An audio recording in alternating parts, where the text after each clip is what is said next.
Celoteh Sejarah. Selesai perang Khandaq, perhatian kaum muslimin langsung beralih ke Bani Quraizoh, para pengkhianat. Singkat cerita, dilakukanlah pengepungan terhadap benteng mereka.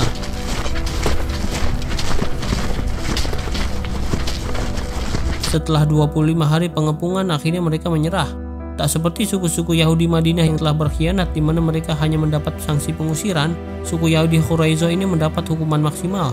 Sekitar 700 tentara mereka dieksekusi mati. Wanita dan anak-anak menjadi tawanan dan harta mereka menjadi ghanimah alias harta rampasan perang. Dengan demikian, maka tak ada lagi benteng Yahudi di dalam Madinah yang tersisa. Pada tahun 6 Hijriah, Rasulullah mengutarakan niatnya untuk pergi umroh. Niat ini pun disambut para sahabat. Mereka setuju dan ikut bersama Nabi. Ada sekitar 1.400 orang yang ikut rombongan waktu itu berserta hewan-hewan ternak untuk dijadikan kurban di Mekah. Dikarenakan niat mereka hanya umroh, maka tak ada yang memakai baju perang. Mereka memakai pakaian ihram dan sebilah pedang di pinggang untuk berjaga-jaga. Lalu keluarlah mereka menuju Mekah. Ketika sampai di Zul Khulaifah, Rasulullah mengutus Bashar bin Sofyan sebagai intel untuk mencari tahu keadaan kaum musyrikin di Mekah. Sementara itu beliau meneruskan perjalanan. Sesampainya di Ghadir al-Aswad, mata-mata Rasulullah kembali dan melaporkan bahwa sebanyak 300 orang pimpinan Khalid bin Walid menghadang mereka. Mendengar hal itu, Rasulullah mengambil jalan lain dan akhirnya berhasil melewati hadangan Khalid bin Walid. Sesampainya di Hudaybiyah, Rasulullah berkemah. Saat itulah utusan Quraisy Mekah datang untuk memastikan maksud kedatangan mereka. Singkat cerita, utusan Quraisy bernama Suhail bin Amr mencapai kesepakatan dengan Rasulullah, yang mana kesepakatan tersebut dikenal dengan perjanjian damai Hudaybiyah. Kesepakatan itu dicapai pada awal April 628. Inti perjanjian ini adalah gencatan senjata antara kaum Quraisy dan kaum muslimin selama 10 tahun.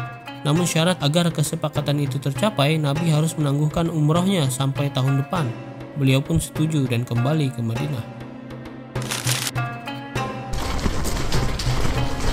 Adanya perjanjian Hudaybiyah ini menjadi kesempatan emas bagi Rasulullah dan kaum muslimin berdakwah tanpa harus ada rasa cemas ancaman dari kaum Quraisy. Mereka pun tak menyia-nyiakan kesempatan ini. Kegiatan dakwah berlangsung secara masif dan luas. Di masa inilah Panglima Perang Quraisy Khalid bin Walid menunjukkan ketertarikannya kepada Islam. Renungannya dimulai dengan kekagumannya akan kehebatan Nabi dalam strategi perang. Salah satunya adalah pengalamannya di Perang Uhud. Dengan jumlah yang jauh lebih sedikit, mereka hampir menang jika saja para pemanah itu tidak lalai. Namun sungguh pun setelah terjadi blunder tersebut, kekuatan mereka tidak sepenuhnya hancur. Dalam bayangan Khalid, jika pasukan lain yang ia lawan dalam posisi terjepit semacam itu, pastilah mereka akan binasa. Di Perang Khandaq, Khalid kembali syok saat menyaksikan sebuah strategi perang Nabi yang sama sekali belum pernah ia lihat. Dengan jumlah pasukan yang besar kala itu, Khalid yakin pasukan aliansi akan menang. Namun lagi-lagi mereka harus kalah dengan cara yang tak terduga. Dan yang terakhir, ketika pasukannya menghadang jemaah umroh, ia sama sekali tak menyangka Nabi bisa mengecohnya dan mengambil jalan lain. Kekaguman Khalid terhadap sosok Nabi mulai muncul. Instingnya sebagai panglima perang yang jenius merasa ia ada di posisi yang salah. Tak ada aura kemenangan yang bisa ia harapkan selama berada di pihak Quraisy. Lain halnya jika seandainya ia berada di pihak Muslim. Pada suatu hari, seorang Quraisy bernama Aban bin Walid bin Mughirah datang ke Madinah untuk memeluk Islam. Ia adalah sahabat Khalid bin Walid. Rasulullah pun senang dan menuntunnya bersyahadat. Selepas itu, lalu beliau bertanya tentang Khalid. Rasulullah bersabda, "Ketahuilah wahai Aban, Khalid bin Walid itu orang yang sangat cerdas. Kebenaran Islam tak mungkin tersembunyi dari orang cerdas seperti dia. Jika dia masuk Islam, maka aku akan mengangkatnya sebagai pemimpin perang." Selepas itu Aban berinisiatif menulis surat kepada Khalid dengan kata-kata yang sama yang Nabi katakan. Khalid pun sangat tertarik. Setelah merenungkan niatnya, akhirnya ia bertekad bulat untuk pergi ke Madinah. Ia berangkat pada malam hari. Namun di perjalanan, ia bertemu dengan dua orang Quraisy lain yang memiliki tujuan yang sama. Mereka adalah Amr bin As dan Utsman bin Talhah. Amr bin As adalah orang yang mencoba membujuk Raja Habasyah untuk menyerahkan pengungsi Mekah yang hijrah ke Habasyah dahulu. Tapi ternyata Raja Habasyah yang Nasrani itu telah masuk Islam, dan Amr bin As telah masuk Islam di Habasyah oleh ajakan raja tersebut. Sedangkan Utsman bin Talhah adalah anak dari Talhah bin Abi Talhah, pemegang bendera Quraisy yang tewas berduel di Perang Uhud. Pada 31 Mei 629, ketiganya sampai di Madinah. Saat mereka sampai, Rasulullah pun senang seraya bersabda, "Telah datang kepada kita pemuda-pemuda terbaik Quraisy." Setelah itu Rasulullah pun menerima mereka dan mereka pun bersyahadat. Sebelum kedatangan ketiga orang sahabat Nabi yang baru masuk Islam ini, segera setelah perjanjian Hudaybiyah, Rasulullah mengirim beberapa utusan untuk memberikan surat kepada raja-raja dan penguasa-penguasa dunia untuk mengajak mereka masuk Islam. Di antara utusan tersebut adalah Amr bin Umayyah ad-Damri yang diutus ke Habasyah, Dahyah bin Khalifah al-Kalbi yang diutus ke Romawi, Abdullah bin Huzafa ash-Shahmi yang diutus ke Sasanid Persia, dan Al-Haris bin Umair al-Azdi yang diutus ke Ghassanid. Respon dari para penguasa dunia ini berbeda-beda. Raja Habasyah yang bijaksana dan telah berjasa melindungi para sahabat yang berhijrah ke sana akhirnya masuk Islam.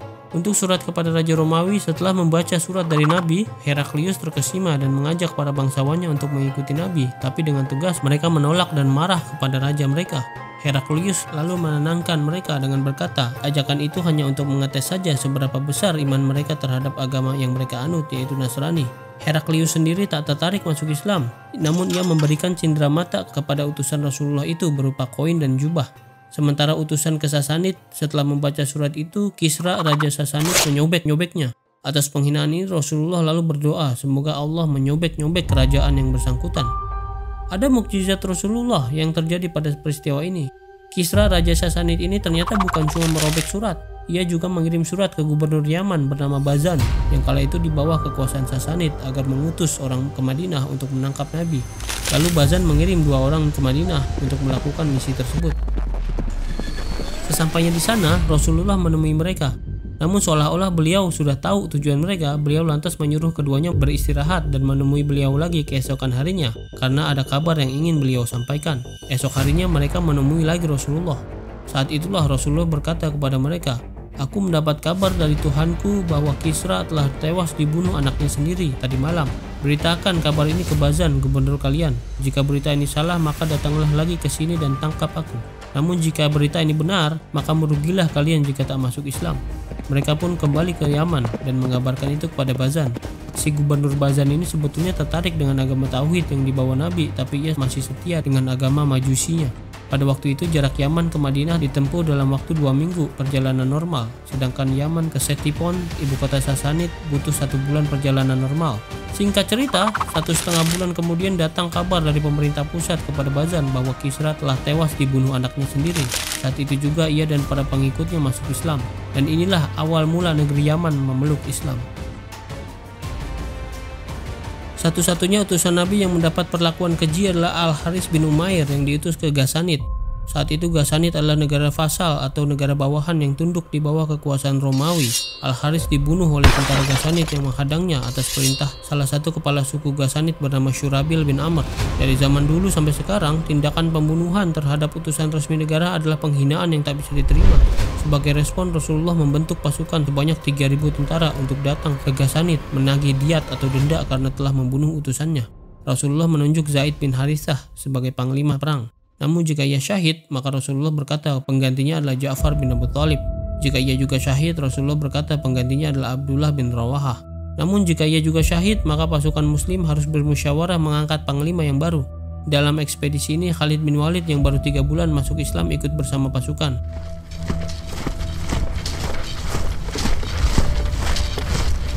Ketika sampai di daerah Ma'an, terdengar kabar bahwa Al-Haris bin Abu Syamr al-Ghassani, Raja Ghassanid, meminta bantuan bala tentara kepada Heraklius yang kala itu berada di Syam.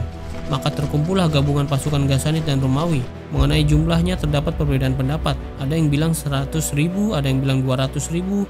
Namun perhitungan modern dari barat konon hanya sekitar 10.000 saja. Berapapun jumlahnya, yang jelas pasukan gabungan itu jauh lebih banyak dari pasukan muslimin yang sebanyak 3.000 orang. Ketika mendengar berita itu, para sahabat berhenti dan berdiskusi selama 2 malam. Kebanyakan pendapat menginginkan mereka melapor ke Rasulullah agar mendapat tambahan pasukan. Namun salah satu komandan mereka, Abdullah bin Rawahah, tidak setuju dan berkata bahwa tujuan mereka dari awal adalah menang atau syahid, sehingga jumlah pasukan musuh tidak seharusnya menjadikan langkah mereka berat. Mendengar hal itu, semangat para sahabat pun kembali berkobar. Mereka lalu melanjutkan perjalanan dan mencapai daerah Musyarif. Di daerah inilah pertama kali kedua pasukan saling melihat. Namun menemukan lokasi perang yang tak terlalu bagus, Zaid memerintahkan pasukannya mundur ke sebuah daerah bernama Mut'ah. Saat mundur ini pasukan musuh membuntuti.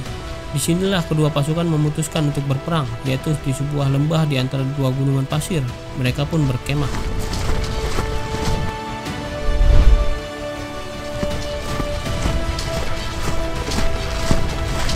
Selepas sholat subuh keesokan harinya, Zaid memerintahkan pasukan muslim langsung ofensif untuk memberikan serangan kejutan.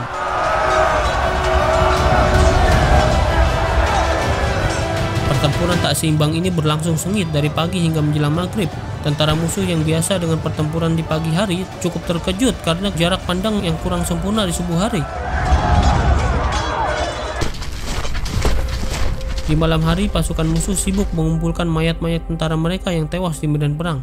Sementara kaum muslimin bersaut-sautan melantunkan ayat Al-Quran.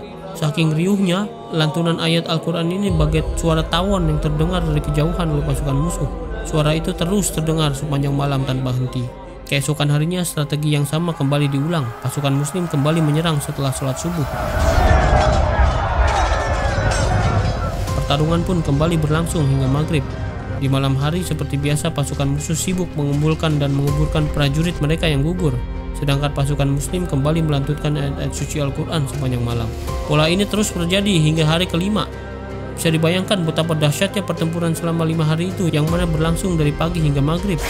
Ada sebuah gambaran tentang betapa dahsyatnya pertempuran, yaitu Khalid bin Walid pernah bersaksi setelah pertempuran usai bahwa 9 pedangnya telah patah. Hanya sisa 1 pedang dari Yaman.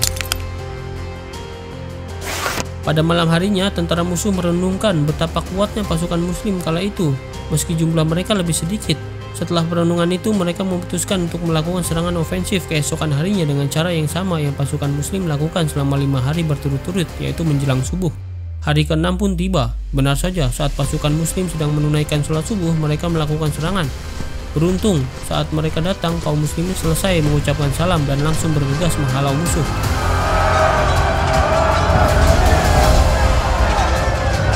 Di hari ke-6 inilah pertempuran sengit yang sesungguhnya terjadi.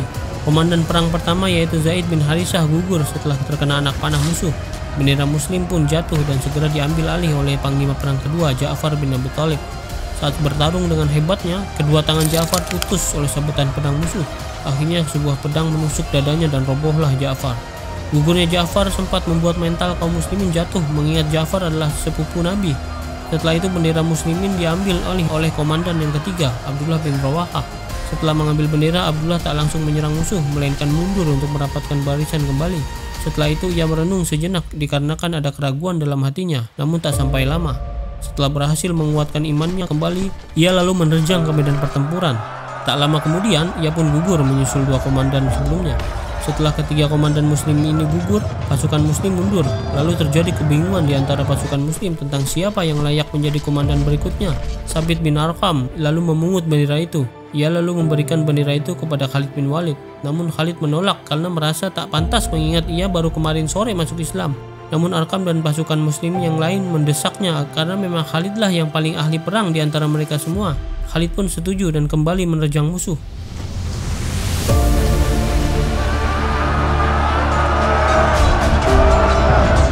Pertempuran hari ke-6 itu pun kembali berkecamuk hingga menjelang maghrib. Setelah hari gelap, kedua pasukan kembali ke kamp masing-masing.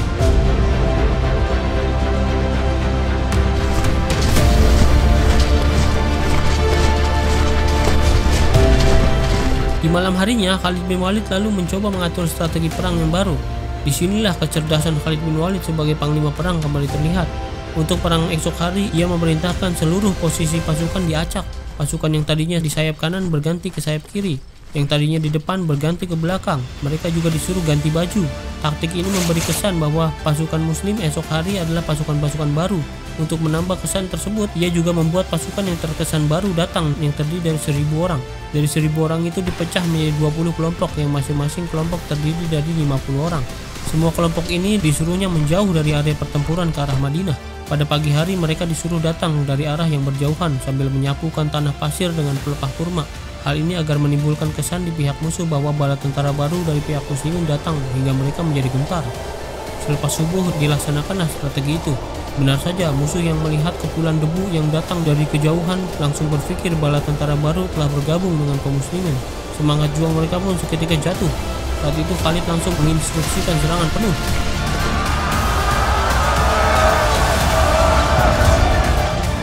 Pertempuran sengit terjadi.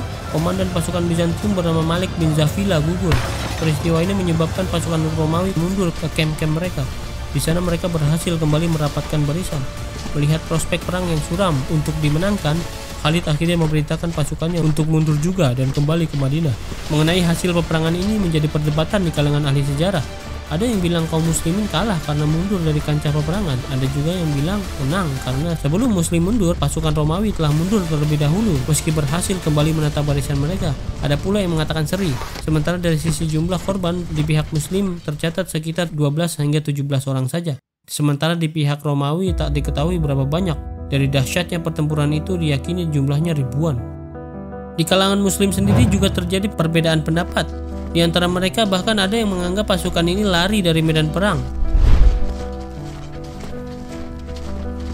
Pihak yang beranggapan demikian lalu melempari batu ke arah pasukan ini saat mereka tiba di Madinah.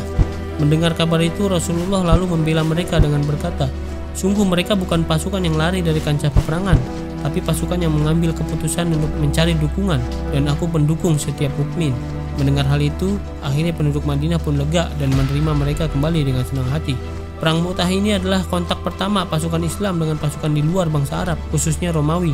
Peperangan antara Muslim dan Romawi akan kembali terjadi di era kekhalifahan Umar bin Khattab, yang mana puncaknya adalah Perang Yarmouk, di mana Khalid bin Walid berhasil mengalahkan Romawi kala itu dan sekaligus mengakhiri kekuasaan Romawi di negeri Syam.